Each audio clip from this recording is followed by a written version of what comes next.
They said love could withstand poverty, that a good woman would stay through storms and sunshine, but no one warned Malia that a man could sell love for gold. Her story began in the humid heart of an African village nestled between thick forests and sun-drenched hills, where tradition, pride, and quiet desperation often dictated the lives of men and women. Malia was known not just for her beauty, the kind that made birds forget to sing and children stop playing just to watch her pass, but for her grace, her obedience, and her fierce loyalty to the man she loved. That man was Toba, tall, lean, with eyes that once sparkled with dreams. A hunter's son, Toba had grown up with little but ambition. He wooed Malia with promises of a future built together, a humble house, laughter-filled evenings, children with her smile, and a love that would survive hunger and hardship. She believed him. Her father, a quiet farmer, doubted him. But Malia's heart had already chosen, and no elder's warning could change what was fated. In the first few years of marriage, they were poor but happy. Toba worked the fields and took on village errands. Malia spun fabric, weaved mats, and sold herbs she learned to mix from her late grandmother. At night, they laughed like fools in love. Sometimes they'd lie beneath the stars, her head on his chest, and dream of what they'd build when luck finally smiled. But as time passed, luck became a stranger. The rain came late, crops failed, and the village, already small and strained, began to choke on poverty. Debts whispered behind their names like curses. Toba's spirit started to change. His eyes, once full of hope, now held shadows. He began returning home late, reeking of palm wine, sometimes with bruised knuckles from fights at the local tavern. Malia kept holding on, believing it was just a phase, that love, her love, would pull him back. She cooked his meals, washed his blood-stained clothes, and kissed his forehead even when he didn't ask for it. Then came Chief Bomani. Bomani was a man of wealth and rumors.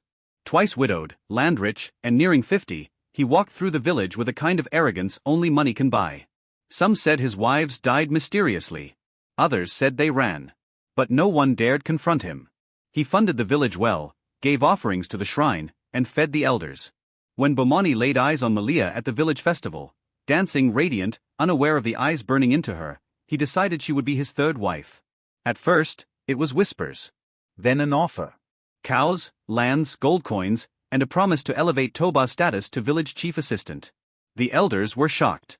Malia was already married.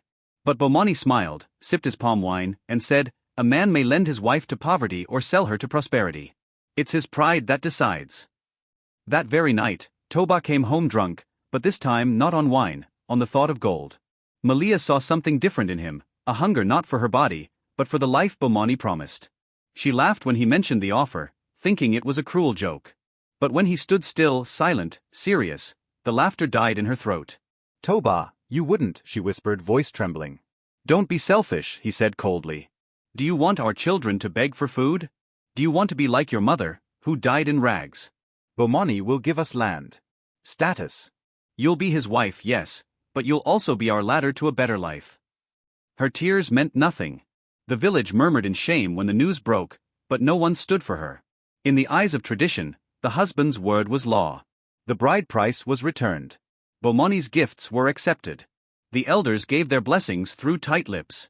On the day Malia was sent to Bomani's compound, her father stood at his doorway, fists clenched but helpless. Toba didn't even walk her there. Malia walked barefoot, alone, her wedding beads clinking like broken promises.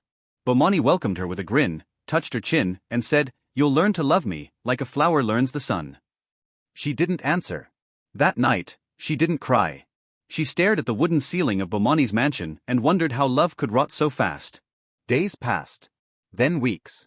Malia lived like a shadow. Bomani paraded her like a trophy, dressed her in gold, fed her dishes fit for queens, but she ate in silence. She slept facing the wall, spoke only when asked, and wore no smile.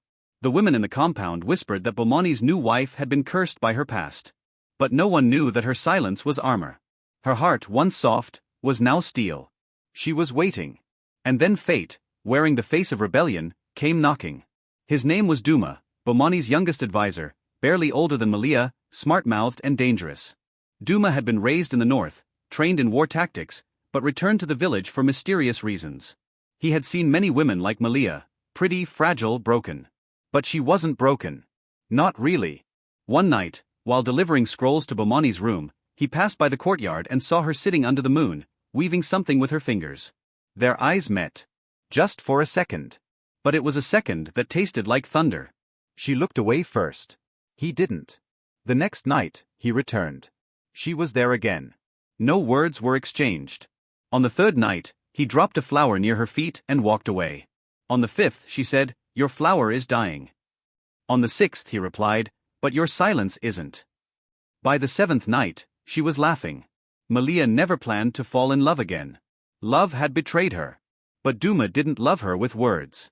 He loved her with patience. With stolen glances, shared stories beneath the stars, and the way he listened, truly listened. She told him everything. About Toba. The betrayal. The night her heart broke. He didn't promise to fix her. He just sat beside her, angry for her, quiet for her. And that was enough. When he first touched her hand, it wasn't desire. It was healing. But love, especially forbidden love, does not stay hidden forever. One stormy night, as the village drums silenced and thunder kissed the rooftops, Bomani returned early from a shrine visit. He found Duma's cloak in the corridor. He found footprints leading to the garden. He heard laughter, hers, the kind she never gave him. And he saw them, under the fig tree, too close to be innocent. He didn't speak. He didn't shout. He turned around and summoned his guards. The next morning, the village was gathered. Duma was dragged out, bloodied and bound. Malia was presented like a criminal. Bomani stood before them all and said, "My wife and my servant betrayed me. One will die. The other will wish she had." Malia didn't cry. Duma didn't beg. They stood, hands secretly touching, defying shame. And that's where part 1 ends, with the village divided, the sky mourning, and a love too wild to be killed. The sun had not yet risen, but the village was already whispering. The deal that once brought Nkem pride and applause had become a curse whispered about behind closed doors. Wealth may have fed his belly, but it had hollowed his heart. And now, as his fortunes withered under the weight of bad investments and greed, he was left with nothing but echoes of a name that no longer commanded respect. It had been 2 years since he gave his wife to Chief Oduma, 2 long years of pretending the decision was wise, of masking his regrets with coins that no longer clinked. Adana had not returned. Not even once. No letters. No word. Just silence, and that silence screamed louder than drums. What Nkem didn't know, what the villagers speculated in hushed tones, was that Adana had changed. Not just her name or status, but her soul. In the palatial compound of Chief Oduma, Adana was no longer the girl who once knelt to serve yam and stew. She had been adorned with silks and gold, dressed in fabrics foreign to her skin, taught to walk not like a village girl, but like a queen among jackals. But she was not loved. Oh no. She was possessed, owned like cattle fattened for slaughter. Chief Oduma did not marry her for affection, he bought her to punish Nkem. It was revenge buried in tradition, coated in sugar. Oduma had once courted Adana in his youth, and she rejected him for Nkem. A slight the chief never forgot. So when Nkem, in his drunken thirst for wealth, offered her like a token on a dusty bargaining table, Oduma grinned. He didn't just want a wife, he wanted vengeance gift-wrapped in beauty. Adana endured the first year in silence, observing Oduma's kingdom. Every feast, every affair, every lie he fed to the tribe, she noted. She bore his touch with clenched teeth and whispered curses into her pillow at night. But then she started planning. What Oduma didn't know was that Adana had been smarter than anyone gave her credit for. Behind her silent eyes was a woman who saw more than she spoke. And when she discovered the chief's greatest weakness, his rivalry with the northern merchants, she began to set her pieces like a chessboard. She learned their language, charmed their wives, sowed seeds in places no man thought she'd reach. While Oduma flaunted her like a prize, she sharpened herself like a knife. Then came the turning point. A secret meeting with a northern noble who sought to displace Oduma's influence. They needed someone close to the chief, someone trusted. And Adana, once bartered like a goat, became the key to the downfall of the man who thought he owned her. By the time the village heard the news that the chief had lost half his lands in a failed alliance, and his trade routes had been seized by the very merchants he once mocked, it was already too late. And when the chief fell ill from stress and paranoia, unable to trust even his own sons, Adana took control of the estate in his name. Quietly at first, then publicly. And so the whispers began, Oduma is no longer the lion of this land. His wife, the one from Nkem's house, she runs the kingdom now. Meanwhile, Nkem lived in ruins. His business, once booming from Oduma's initial support, had crumbled under poor decisions. He drank more, smiled less. He sat under the same tree where he had once proposed to Adana, staring at the earth, wondering when the gold had turned to dust in his hands. Then one morning, a caravan arrived. Rich, polished, intimidating. The dust stirred as Adana stepped down from the lead horse, no longer in village wrappers, but in elegant northern robes trimmed in gold. Her posture was regal, her presence electric. The villagers gathered, confused, entranced. She walked past them, her eyes searching for only one man, and there he was. Nkem. Gray in the beard, hollow in the eyes, clutching a gourd of palm wine like it was a lifeline. He stared at her, speechless. "You look like you've seen a ghost," she said, her voice soft but laced with steel. He stammered, tears prickling. Adana, you. "I what?" she asked, stepping closer. Belong to you? "Was yours to trade. I made a mistake." She nodded. Yes. You did.